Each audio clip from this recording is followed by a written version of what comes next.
하나님께서는 하나님을 사랑하는 사람들에게 절기를 허락해 주셨습니다. 그리고 그 절기를 허락하셔서 하나님 앞에 나올 수 있도록 하셨고, 그리고 나옴에 있어서 하나님 앞에 감사를 고백하게 만들어 주셨습니다. 2019년 한 해를 우리가 살아오면서 여러 가지 일들이 많이 있었지만, 그럼에도 불구하고 우리는 하박국 선지자가 이렇게 고백을 합니다. 비록 무화과 나무가 무성치 못하며 포도나무에 열매가 없으며 감람나무에 소출이 없으며 우리의 양이 없으며 외양간에 소가 없을지라도 나는 여호와로 말미암아 즐거워하며 나의 구원의 하나님으로 인하여 기뻐하도다. 하박국 선지자의 즐거움과 기쁨의 내용은 오직 하나님이었다는 것입니다. 우리는 무엇인가를 성취하고 나면 그 기쁨이 영원할 것 같지만 그 영원한 기쁨이 없습니다. 우리가 새로운 차를 사게 될 때에도 당분간은 얼마나 기쁜지 모릅니다. 그런데 이틀만 지나가고 나면 걱정이 돼요. 어떤 몰에 가서 차를 파킹하고 나면 누가 와서 스크래치를 하진 않았는가? 또 도로를 가다가 돌멩이가 날라와서 유리에 조금만 흠집만 내도 마음이 상할 때가 있습니다. 한 3개월 정도는 가는 것 같아요. 그 6개월부터는 그냥 그러려니 하고 다니지 않습니까? 마찬가지로 우리의 삶도 마찬가지죠. 남녀가 사랑하여 결혼을 하죠. 당분간은 얼마나 좋은지 몰라요. 근데 두 달만 지나가면 그때부터 얼굴을 찡그리고 서로 불편함을 호소하며 다름에 대해서, 부딪힘에 대해서 고민하고 갈등하고 때로는 상담까지 하는 일을 우리가 경험을 하게 되는 것입니다. 그러므로 우리가 이 땅의 삶을 살아가면서 하박국 선지자의 고백은, 감사의 고백은 우리 믿음의 사람들에게 가장 근본적으로 가져야 될 감사의 조건이 아닌가 하는 생각이 듭니다. 나는 여호와로 말미암아 즐거워하고 나의 구원의 하나님으로 말미암아 기뻐한다. 여러분, 그래서 우리의 기쁨은 하나님만으로 이어지는 기쁨만이 영원한 것이고, 하나님만의 기쁨으로 인하여 우리의 삶을 살아갈 때에 우리는 어떠한 환경과 처지와 상황이 바뀐다 할지라도 그 감사를 빼앗기지 않게 되는 것입니다. 오늘 함께 나눌 말씀은 감사의 기적입니다.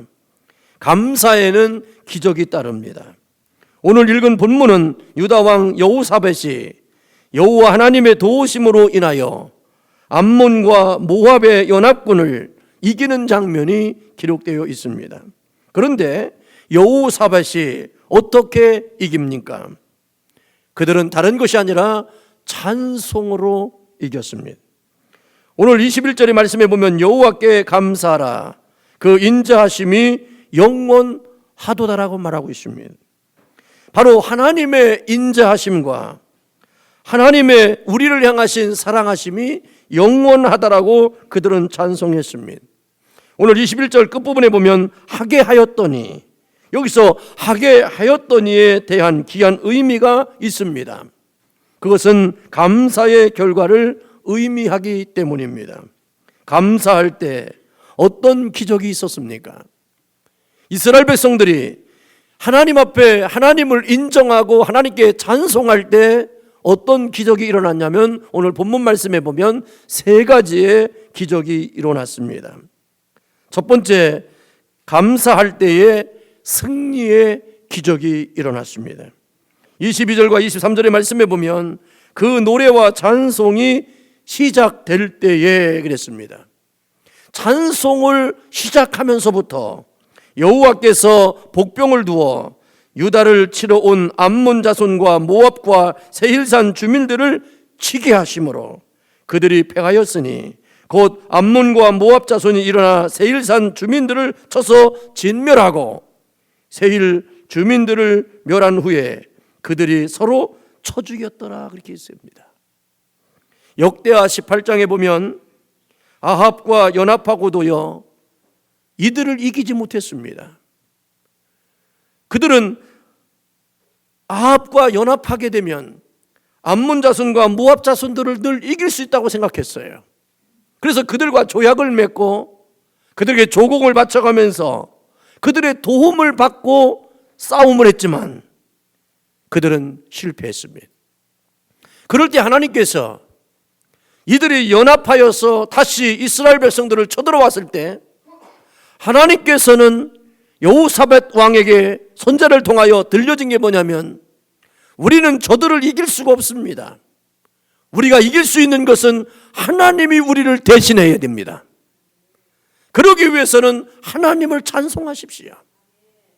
하나님을 찬송할 때 놀라운 일들이 일어날 것입니다라고 외치게 되었습니다. 그래서 이들은 어떻게 합니까?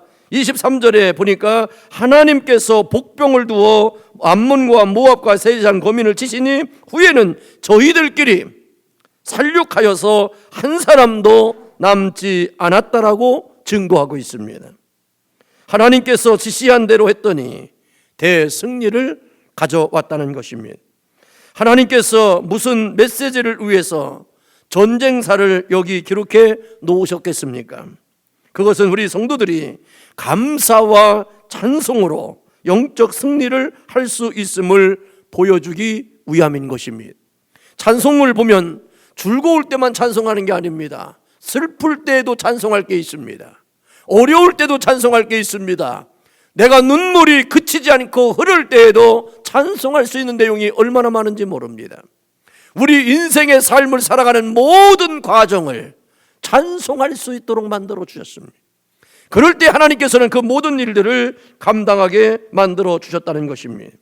하나님이 우리를 사랑하시고 예수님 안에서 놀라운 은혜를 주셨음을 믿고 감사할 때 우리는 승리를 경험하게 되는 것입니다. 왜냐하면 감사와 찬송은 곧 믿음이요 입술의 시인이기 때문에 그렇습니다. 로마서 10장 9절로 10절에 보면 네가 만일 내 입으로 예수를 주라 시인하며 또 하나님께서 그를 죽은 자 가운데서 살리신 것을 네 마음에 믿으면 구원을 얻으리니 사람이 마음으로 믿어 의에 이르고 입으로 시인하여 구원에 이르게 된다는 것입니다. 여러분들이 마음으로 하나님을 믿고 예수 그리스도를 믿고 믿음으로 선포하게 되면 하나님께서 놀라운 일들을 이루신다는 것을 말씀하고 있습니다. 그러므로 늘 하나님의 은혜를 생각하며 감사하고 찬양하기를 바랍니다. 우리는 그냥 부르는 노래가 아닙니다.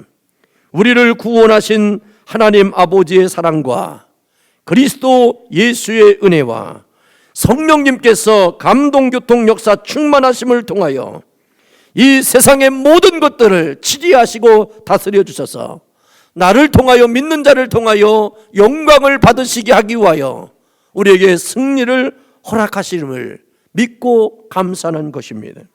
우리의 적은 암몬과 모압과 세일 거민이 아니라 악한 정사와 권세와 어둠의 주관자들과 악령들입니다. 여러분들의 마음속에 찬양을 빼앗아가고 여러분들의 마음속에 있는 감사를 빼앗아가는 것, 마지막 이 세상에 주어진 내용과 조건과 상황이 아니라 마지막 우리의 승리의 마지막 보류는 뭐냐면 하나님을 잃어버리는 거예요. 예수 그리스도의 구원을 저버리는 거예요. 지금도 살아계셔서 우리의 모든 것을 주관하시고 역사하시는 성령의 역사하심을 잃어버리는 겁니다. 그런데 어둠의 영은 사단은요 그것을 우리 마음에서 빼앗아 가려고 하는 거예요. 그러나 내 마음속에 하나님의 사랑과 예수 그리스도의 구원과 성령의 능력의 역사를 끝까지 믿고 붙잡고 있는 한 우리에게 승리를 주시는 하나님임을 경험하게 될 것입니다. 그러므로 사랑하는 성도 여러분, 사자굴 속에 던져뒀던 다니엘을 여러분들이 보십시오. 그는 기도하면, 하나님께 기도하면, 어떠한 신에게도 기도하면 사자굴 속에 들어가서 죽임을 당하는 오명이 찍혀있는 상황이었습니다. 그를 유도한 것은 바로 다니엘을 시기하고 질투하는 사람들이 다니엘을 어떻게 하면 죽일까 음모를 꾸몄던 내용이었습니다. 그들의 음모가 다니엘을 죽이는 일이었다고 알았다면 왕은 절대로 오인을 찍지 않았을 것입니다. 그러나 사람들은 얼마나 간교한지요. 왕의 마음을 훔쳐갔습니다. 그리고 왕을 철저하게 속였습니다. 왕은 다니엘을 사랑했습니다. 그가 믿는 하나님을 신뢰했습니다. 그리고 다니엘이 얼마나 성실하게 충실한 신하였는지를 왕은 알았습니다. 그런데 그 밑에 사람들이 자기들에게 돌아올 사랑이 다니엘에게로 뺏어갔다고 하는 것 때문에 시기와 질투하는 마음 때문에 왕을 속여서 다른 곳에 절하고 기도하는 사람에게는 사자굴 속에 들어가게 하는 오명을 만들어서 직인을 찍게 만들었습니다. 그것을 다니엘은 소식을 들었습니다. 왕으로부터 전달을 받았습니다. 그렇지만 어떻게 합니까? 그는 평상시와 같이 창문을 열어놓고 하나님을 향하여 기도했습니다. 그것이 들켜서 그는 체포가 되어지고 사자굴 속에 들어가야 되는 상황이 되었습니다. 그러나 어떻게 됩니까?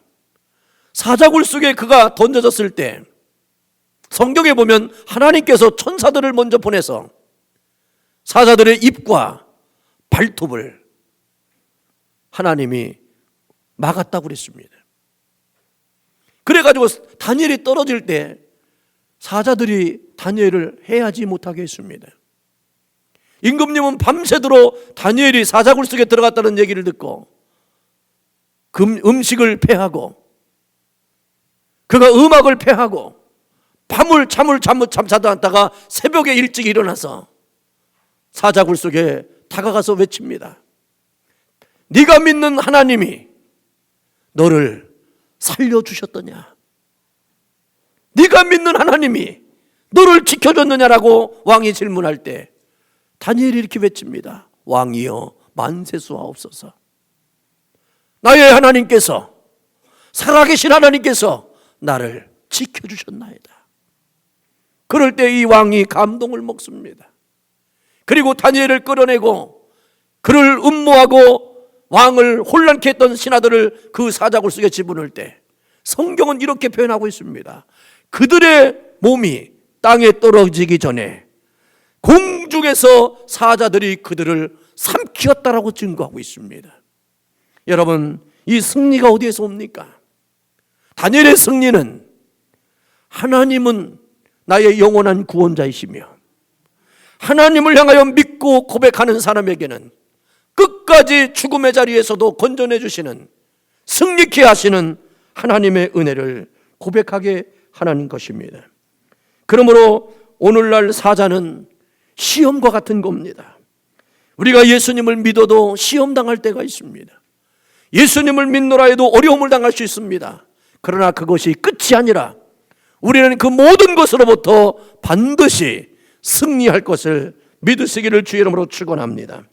다윗도 시편 57편 4절에 보면 내 영혼이 사자들 가운데서 살며 내가 불사르는 자 중에 누워 있으니 이들은 창과 살이요 그들의 혀는 날카로운 칼과 같도다라고 그랬습니다. 다윗도 얼마나 많은 사람들로부터 어려움을 당했는지 모릅니다. 그들이 자기 앞에 얘기하는 그 모든 것이 칼과 같고 그리고 살과 같다고 그랬습니다. 그들의 혀는요 날카로운 칼과 같다고 그랬습니다. 그리고 그들은 불사르는 가운데 있었고 사자 가운데서 누워있는 자와 같다는 존재감을 얘기하고 있습니다. 그럼에도 불구하고 그 상황에서 나를 구원해 주신 분, 나를 승리케 하시는 분이 하나님이심을 다윗은 믿고 살아갈 때, 그리고 그 하나님을 찬송할 때 하나님은 다윗에게 승리를 허락하셨습니다. 사랑하는 성도 여러분, 절대로 여러분들 낙심하지 마십시오. 사랑하는 성도 여러분, 여러분들 어떤 상황이 되어도 절망하지 마십시오. 그 일로 인하여 내가 여호와 하나님을 찬송하고 감사의 고백을 하는 자에게는 승리케 하시는 그 은혜를 경험하게 될 것을 믿습니다. 두 번째로 감사하는 사람에게는 넘치는 기적을 베풀어 주셨습니다. 오늘 25절로 26절의 말씀에 보면 이렇게 되어 있습니다. 여호사밧과 그의 백성들이 가서 적군의 물건을 탈취할세 본즉 그 가운데에 재물과 의복과 보물이 많이 있으므로 각각 각기 탈취하였는데 그 물건이 너무 많아 능히 가져올 수 없을 만큼 많으므로 사흘 동안에 거두어 드리고 넷째 날에 무리가 브라가 골짜기에 모여 거기서 여호와를 송축한지라. 그러므로 오늘날까지 그것을 브라가 골짜기라고 일컬었다라고 하는 말씀이 있습니다. 여기서 브라가 골짜기라는 축복의 골짜기라는 뜻입니다. 전리품들이 얼마나 많았으면 능히 가져갈 수 없을 만큼 많아서 사흘 동안 옮겼다고 말했습니다. 얼마나 차고 넘쳤으면 축복의 골짜기라고 했을까? 여호사밧이 성가대를 앞에 세우고 감사 찬송을 하겠더니 죽음의 골짜기가 축복의 골짜기로 바뀌었습니다. 이처럼 감사하면 은혜가 더욱 넘쳐지게 될 것입니다. 이제는 죽음의 사람들이 던져지는 골짜기가 아닙니다. 이제는 실망과 낙심과 절망의 골짜기가 아닙니다. 하나님을 찬송할 때에 이제는 이 브라가 골짜기가 축복의 골짜기로 하나님이 승리게 하게 하셔서 하나님의 영광으로 허락하신 모든 것들을 담아서 그곳에 모아두는 골짜기가 되어진 것입니다. 여러분들이 예수님을 모르고 하나님을 모르고 하나님의 능력을 모르고 살아갈 때에는 여러분들의 마음속에 어둠의 골짜기가 있습니다. 절망의 골짜기가 있고 낙심의 골짜기가 있고 아픔의 상처의 골짜기가 여러분들 마음속에 있을 거예요. 그러나 여러분들이 하나님을 믿고 구원하신 예수 그리스도를 믿고 성령의 내재의 충만함을 믿고 내가 어떤 상황 가운데서도 감사와 찬송하는 자가 된다면 여러분들의 마음은 축복의 골짜기로 바뀔 겁니다. 축복의 마음으로 바뀔 것입니다.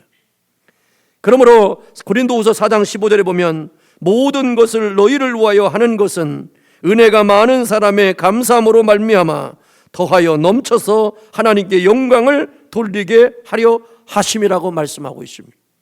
예전에는 내가 정말로 하나님 앞에 감사할 것이 무엇인지를 몰랐다면 이제는 내가 넘치게 하셔서 하나님께 영광을 돌릴 수밖에 없는 감사의 사람이 되게 만들어 주셨다는 것입니다. 그러므로 예수의 이름의 권세가 여러분들 속에 심령 속에 있다면 여러분들은 누구도 옛날에 어떤 상황 가운데서 감사를 못했는데 지금은 어떤 상황 가운데서도 감사할 수 있는 사람이 되게 만들었다는 것입니다. 그런데 그 감사가 어쩔 수 없는 감사가 아니라 넘쳐나게 하는 감사라는 것입니다. 넘쳐나게 하는 감사라는 것입니다. 반대로 아무리 귀한 은혜도요 불평하면 은혜가 되지 않습니다. 야고보서 5장 9절에 보면 형제들아 서로 원망하지 말라 그리하여야 심판을 면하리라고 했습니다. 보라 심판주가 문 밖에 서 계시니라고 말씀하고 있고 잠언서 17장 1절에 보면 마른 떡 한 조각만 있고도 화목하는 것이 육선이 집에 가득하고 다투는 것보다 나으니라고 했듯이 손에 받은 것이 없어도 우리를 택하여 주신 것에 감사하여 찬송할 때 그는 은혜가 넘치고 넘치지만 아무리 귀한 것을 많이 받아도 감사할 줄 모르면 영의 빈곤자가 된다라고 말하고 있습니다. 사랑하는 성도 여러분, 절대로 여러분들의 처지로 인하여 감사가 출발되지 마십시오. 우리의 진정한 감사는 내 마음에 무엇을 품고 있느냐에 따라서 달라지는 것입니다. 바로 하나님의 은혜와 은총으로 말미암아 되어진 거룩한 그 축복이 여러분들이 환경에 처해져 있던 모든 내용들을 초월할 수 있는 능력이 있기를 주님의 이름으로 축원합니다. 옛날 복음성가 중에서 세상 사람 날 부러워 아니하여도라고 하는 찬송이 있습니다. 이 찬송에는 이런 실화가 있습니다. 영국의 황제 루이스가 다스리던 시절에 그 황제는요, 영국 시골 어느 대장간에 가난한 부부가 항상 노래하며 즐겁게 그 기구를 만들면서 산다라고 하는 소문이 온 영국 땅에 퍼지게 됐습니다. 그래서 모든 사람들은 저렇게 가난하고 힘든 대장간 부부가 뭐가 저렇도록 행복하고 좋아서 그렇게 노래를 부르면서 내외지간에 일을 할까? 땀을 범벅이처럼 흘리고 무더위 속에서 몸부림치면서 살아가는 그들의 입술에는 늘 찬양의 노래소리가 끊이지 않았습니다. 그 소문이 루이스 황제에게까지 들려되었습니다. 루이스 황제가 하루는 너무나도 곤고한 시간을 보내게 됐습니다. 그는 부족한 것이 없는 삶이었습니다. 그럼에도 불구하고 그 마음은 허전하게 채워질 수가 없어서 신하들에게 얘기합니다. 나에게 가장 허름한 옷을 입혀달라고. 그리고 자기는 철저하게 정말로 가난하고 보잘것없는 사람으로 분장을 하고 그 대장간 집을 찾아갑니다. 그 집을 가까이 가면 갈수록 그가 내외가 부르는 노래소리가 그 귓전에 들려오기 시작합니다. 그리고 그 들려오는 노래소리가 얼마나 위로가 되든지요, 얼마나 감동이 되든지요, 더 가까이 갑니다. 그리고 황제가 이제 대장간의 문 앞에서 이렇게 소리를 지릅니다. 당신은 무엇이 그리 즐겁습니까? 당신은 뭐가 그렇게 행복하십니까? 당신의 노래가 끊어지지 않고 계속하여 불려질 수 있는 이유가 무엇입니까? 라고 이 루이스가 고백합니다. 그러자 제가 있는 곳에 하나님께서 함께 하시니 어찌 기쁘지 않을 수 있겠습니까? 라고 대답합니다. 그럼 방금 무슨 노래를 부르셨는지 그 노래를 다시 한번 나에게 불러줄 수 없겠습니까? 라고 요청을 합니다. 그러자 이 대장간의 노부부는 지체 없이 노래를 불렀습니다.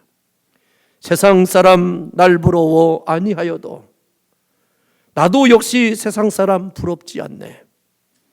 하나님의 은혜를 생각할 때 할렐루야 찬송이 저절로 나네.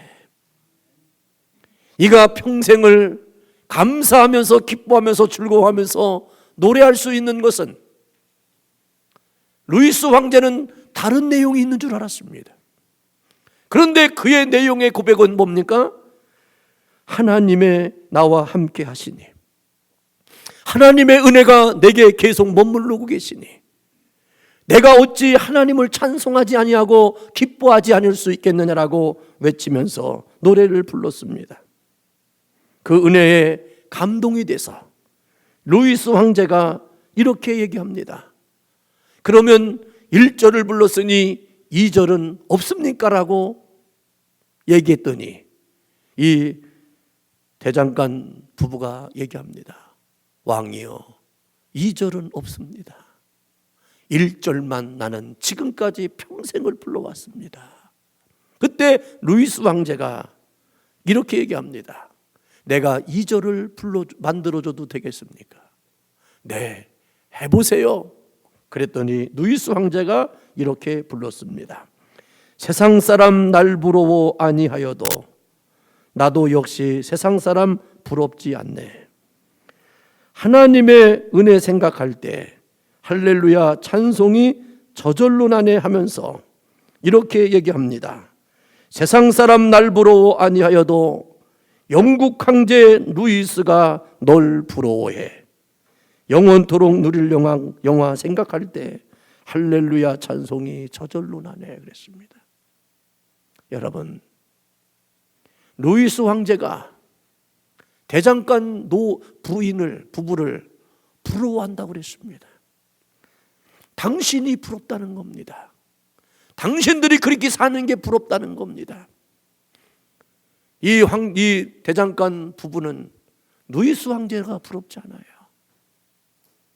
그런데요, 루이스는요, 그들이 부럽대요. 그래서 요즘 유행어가 있잖아요. 부러워하면 뭐 하는 거라고? 치는 거래요. 그때부터 이 말이 나왔는데 이즘 유행이 된 거예요. 루이스 황제가 대장간의 부부를 부러워했다는 거예요.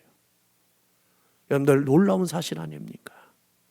이 세상에서 여러분들이 부러워할 게 뭐가 있겠어요? 정말 여러분들 마음속에 부러워함의 대상이 있습니까? 여러분들, 하나님의 은혜 외에, 하나님이 나와 함께 하심 외에 그 어떠한 것도 여러분들의 삶을 살아가는데 부러움의 내용이 없기를 주의 이름으로 축복합니다. 이것은 내가 얘기하는 게 아니라 이미도 루이스 황제가 세상 사람 날 부러워 아니하여도라고 하는 그 거룩한 찬송을 만들어내며 들려졌을 때 이미도 되어졌던 내용이었습니다. 이처럼 감사하면요, 성령의 은혜가 넘칩니다. 오병이어의 기적도요, 예수님께서 축사하실 때, 그 축복하고 감사할 때 여자와 아이 외에 5,000명이 먹고도 12광저리가 남는 넘치는 기적의 기쁨을 누리지 않았습니까? 세상에서 성공의 비결도 감사하는 것입니다. 감사할 때 놀라운 일들이 일어난다는 사실을 기억하시길 바랍니다. 우리 막내가 원래 70점을 맞아야 되는데 70점을 못 맞고 69점, 98점을 맞았습니다. 0.2점이 모자라가지고 졸업을 해야 되는지 못해야 되는지 갈등했습니다. 그게 안 되는 거예요. 0.2점 때문에. 그래서 기도하면서 지혜를 구했대요. 그래서 어떻게 해야 되나? 0.2점 때문에 페일 당해가지고 졸업도 못하면 어떻게 되는가? 가문의 망신이 아니겠는가? 그래서 고민하다가 교수님한테 편지를 썼대요. 이렇게 썼습니다. 교수님의 가르침 때문에 많은 것을 배웠습니다. 근데 교수님께서 나에게 은혜를 베풀어 주시면 평생 그 은혜에 감사하겠습니다. 그래서 0.2점 줘가지고 70점 줘가지고 졸업했어요. 여러분, 우리는 나는 해도 마지막 0.2점, 1점이 모자랄 수도 있고 10점이 모자랄 수도 있어요. 그때 우리는 어떻게 할 겁니까? 그것으로 인하여 절망하고 포기하면 안 됩니다. 우리는 감사해야 돼요. 그래서 교수님께 감사의 편지를 했더니 교수가 0.2점을 올려줬다는 거예요. 여러분, 사람도 감사하면 베풀어 주실 텐데 좋으신 하나님 아버지가 여러분들의 아버지시라며, 나의 주가 돼 주신다며요.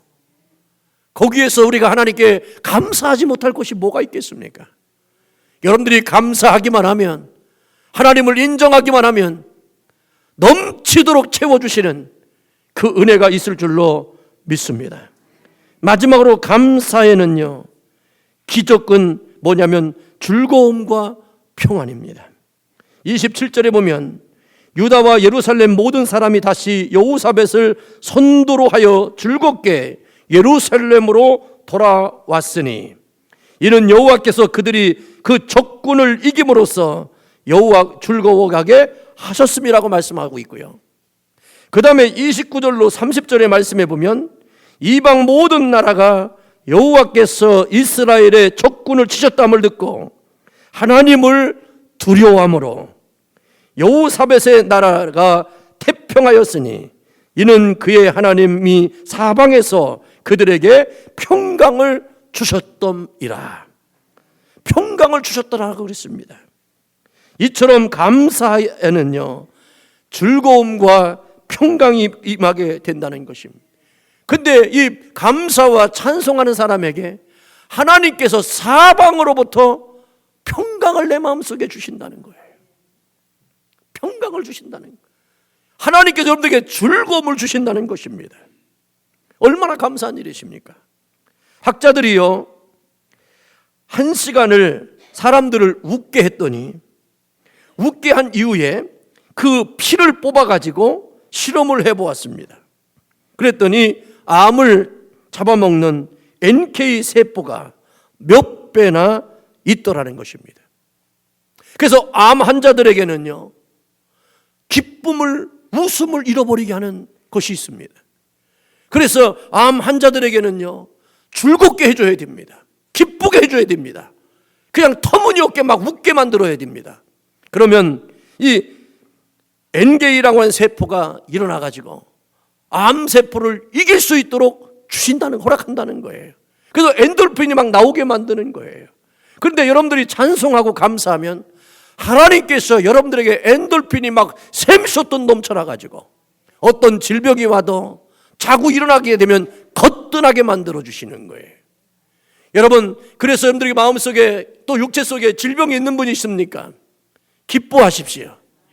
즐거워하십시오. 그리고 행복함을 외치십시오. 내 몸은 피곤합니다. 힘듭니다. 그러나 거기에 눌리면 안 되는 겁니다. 왜? 나는 하나님께 찬양하리라. 나는 여호와로 인하여 즐거워하며 나는 하나님으로 인하여 기뻐하리라고 하는 외침이 있을 때 놀라운 일들이 생기게 된다는 사실을 기억하기를 주님의 이름으로 축원합니다. 여호사벳이 감사의 찬송으로 적을 이긴 후에 세상 열국이 그 소문에 아무도 이스라엘을 쳐들어오지 못하게 했습니다. 여러분들 마음속에 감사와 기쁨과 즐거움이, 평강이 늘 입술로 고백하게 되면 절대로 어두움이 틈타지 못하게 합니다. 그래서 빌립보서 4장 4절로 6절에 7절에 보면 아무것도 염려하지 말고 오직 모든 일에 기도와 간구로 너희 구할 것을 감사함으로 하나님께 아뢰라. 그리하면 모든 지각에 뛰어난 하나님의 평강이 그리스도 예수 안에서 너희 마음과 생각을 지키시리라고 말씀하셨어요. 여러분들의 마음과 생각을 내가 못 지켜요. 나는 지킬 것 같죠. 여러분들 정상적일 때는 지키는 것 같은 것처럼 착각하는 것뿐이에요. 그러나 조금만 어려움이 생기고 조금 공고한 일이 생기고 복잡한 일이 생기고 듣기 싫은 소리 듣고 보기 싫은 거 보게 되면요, 멘탈이 무너져. 그럴 때 너희는 염려하지 말라는 거죠. 걱정하지 말라는 것이죠. 너는 기도와 간구로 감사함으로 하나님께 아뢰라는 것입니다. 그러면 예수 그리스도께서 하나님의 사랑 안에서 여러분들의 생각을 통하여 마음과 생각을 지켜주신다라고 말씀하고 있습니다. 사랑하는 성도 여러분, 기억하십시오. 이제 나의 생각과 나의 마음을 지키시는 것이 내가 감사할 때, 찬송할 때 하나님께서 평강으로 지켜주신다고 말씀하셨습니다. 그래서 요한복음 14장 27절에 평안을 너희에게 끼치노니 곧 나의 평안을 너희에게 주노라. 내가 너희에게 주는 것은 세상이 주는 것 같지 아니하니라. 너희는 마음에 근심도 하지 말고 두려워하지도 말라. 아멘이시죠? 그 평강은요, 세상과 비교할 수 없는 평강입니다. 이제는 우리는 주님께로부터 오는 평강이, 주님께로부터 오는 평안함이 여러분들의 영혼을 모든 것에서 승리하게 만든다는 사실을 기억하시길 바랍니다. 그러므로 승리의 기적과 넘치는 기적과 평안과 축복의 기적은 감사와 찬송하는 자에게 주신다는 말씀을 오늘 기억하면서 이제 추수감사절을 기점으로 하여 나에게는 승리의 기적뿐이다. 나에게는 넘치는 기쁨의 기적뿐이다. 나에게는 평안과 축복의 기적뿐임을 믿음으로 선포하여서 나는 찬송하고 나는 감사함으로 내 인생에 남은 인생을 살겠노라고 하는 결단이 있는 여러분들에게 주시는 오늘 말씀임을 기억하셔서 내 인생의 삶은 찬송과 기도가 끊이지 않는 나의 영혼 되어지기를 갈망하는 믿음의 심령 되어지기를 주님의 이름으로 축원합니다.